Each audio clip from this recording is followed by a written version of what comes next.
Welcome everyone. Today we are going to be talking about what beginner crocheters need.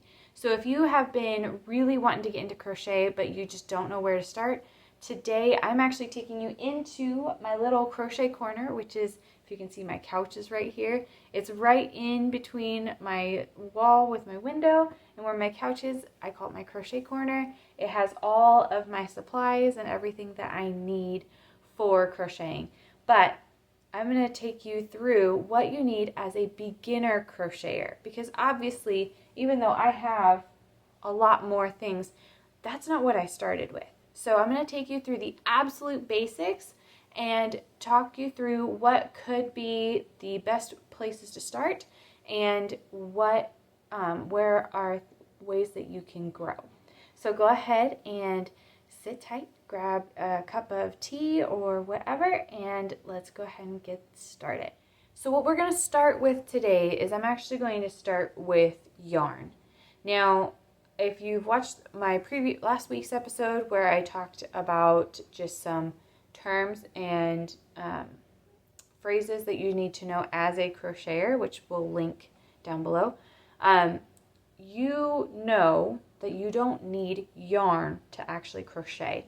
Crochet can be done with twine, it can be done with string, it can be done with, I mean, if you really wanted to get down to it, it could technically be done with like thread, or I've even seen people, like I've actually used sheets. I've ripped them up and you can crochet with that. So there's so many options really with what you can crochet with. But the most common thing you're going to crochet with is yarn. So I'm going to give you some options that you can find most places. Some of these you can even find at Walmart or at a craft store near you. So the most common one that you can find in Walmart or Bi-Mart or Freddy's would be Red Heart yarn. Now, this is not the highest quality yarn. This, most often you can get acrylic or acrylic blends with Red Heart yarn. I think they might have some cotton as well. But the most common ones that you're going to see pretty much anywhere is the acrylic ones. And it's going to be Red Heart, Super Saver. They do have a few others like that are really nice. Now, like I said, these are not the highest quality of yarns, but if you're a beginner, they are a good place to start. They don't fall apart as easily. They're not as finicky. They're a little bit rougher in texture, but that isn't a big deal when you're just getting started. So if you are just wanting to just crochet some very flat items, or you just want to be able to practice, I find this was a great place to start. Another really great option that's affordable as well is, I love this yarn, and this is a Hobby Lobby brand. This one is I find it to be a lot softer than the Red Heart, but once again, it's still affordable, and this is still 100% acrylic. You can find I love this cotton, which is 100% cotton yarn, and that one's also really nice. I find that it's not always easy to start with cotton if you've never crocheted before, but if you find like the right color, you're just like, no, I'm just ready to go for it, then you could probably do that as well. I just find that the acrylic is a really easy place to start. And I like this one just because they're so soft. You can make beanies out of these ones or headbands, and it's not itchy or scratchy, which is really nice. The last one, so Lion brand has so many yarns that are amazing and beautiful and wonderful. Honestly, one of the easiest ones I've found to work with, of course I don't have the label for this one, but this is Lion brand's Pound of Love yarn, and I love this yarn. It's a worsted weight yarn, so this means it's like a medium. It's not super, super small. It's not super, super thick. And I find it's a great place to start. And especially the Pound of Love, it doesn't sometimes yarn can really like fall apart, or we call it splitting as crocheters. So it can split apart, and if you are new to crochet, it can really, really be frustrating. Even like I don't even like working with yarn that splits a lot, but this type of yarn does not split, and it's also super soft. What I really like about the Pound of Love is if you are a beginner crocheter, but you want to crochet like you're like, as you get better, you're like, I really want to make a blanket, or I want to make a whole bunch of beanies or scarves. You only really have to get one instead of getting multiple skeins of yarn. So this one may be not your first skein, but maybe like once you're feeling pretty competent and you feel like you got your basic stitches down, this might be your next option. So that is your yarn. Now, your crochet hook is going to be the next thing that you're going to do. Now, your crochet hook is going to depend on what yarn you want to start with.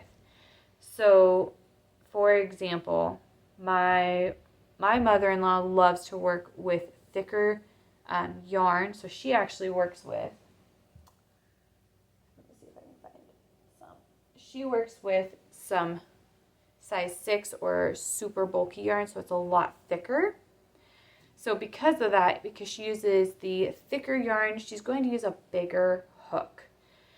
Now, if you're using the worsted weight yarn, I would look first at the yarn label. So for example, this is the Red Heart yarn. Right here, it'll say a 5.5 or US I9 hook. So it'll say right there on the yarn label. That is the recommended hook to go with this yarn. Not every worsted weight yarn has the same hook recommendation. So you do want to try to look at that yarn label and check it out and see what it says. So if you've never, like if you don't have any crochet hooks, I would grab the yarn you want to use and the crochet hook you want to use at the same time.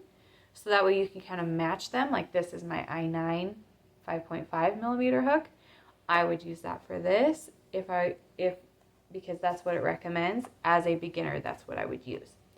Now, if you have the option to actually purchase a set of crochet hooks, I would recommend that you actually purchase like 3 hooks that are very like a 5 millimeter, 5.5, and 6 millimeter all at the same time, because that's going to give you a little bit of a range if that's something you want to do.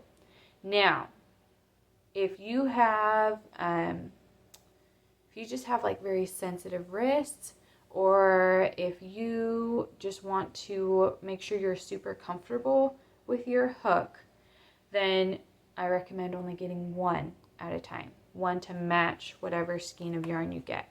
And then make sure that you like it, because crochet hooks come in, like this one has a handle.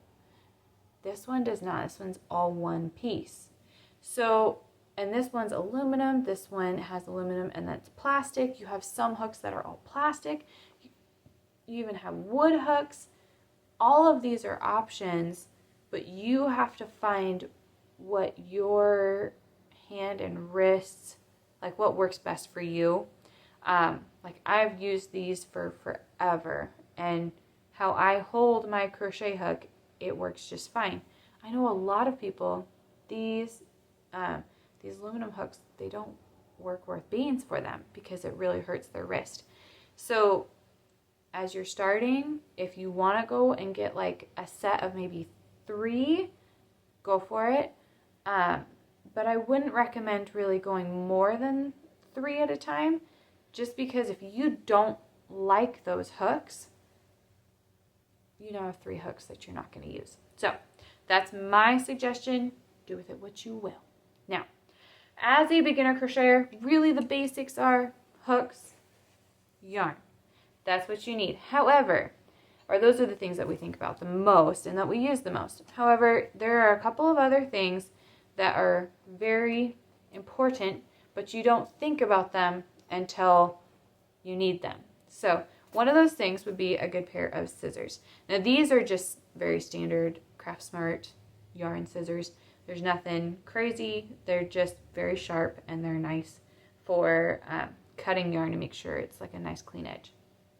You can get really fancy ones. You can even get travel ones. As a beginner, you don't need any of those. You just need a sharp, nice pair of scissors. Now, as a crocheter, you do not want other people using your scissors. This is because it'll actually end up dulling them faster. So, for example, I've had people actually use these for other things, and they are starting to get dull much faster than they should. So you want to try to keep them separate, and actually that's why I always have all my stuff in a little pencil pouch, so that way it's separated from the rest of the house and the rest of the stuff that we have. So a good pair of scissors, and also you're going to want a yarn needle. So this, or a tapestry needle. So it can be called yarn needle, wool needle, tapestry needle, darning needle. Those are all referring to the same thing. So these ones are a much thicker needle, and they also have a much larger eye, so that way you can actually thread the yarn through your needle much more easily. There are a lot of different options. Really, you just need the basics. So all of these things, I'm going to actually link below some options that you can grab from Amazon if you'd like. Now, they're affiliate links, so if you want to purchase from them, awesome, you rock. They're not going to cost you any more, but I will get a small percentage. Those are the absolute basics. There are really two more things that as you get better at crochet, or as you grow in your skills, they will become very, very useful. One is simply a tape measure. Now, there are people who get real fancy with them and actually have like retractable ones, and I'm not that fancy. I just have a really basic one. It just goes up to, I have one that goes up to 60 inches. You don't even have to have one that goes that high. But they're very, very useful when you're actually measuring, so that way you can get sizing correct, you can get gauge correct.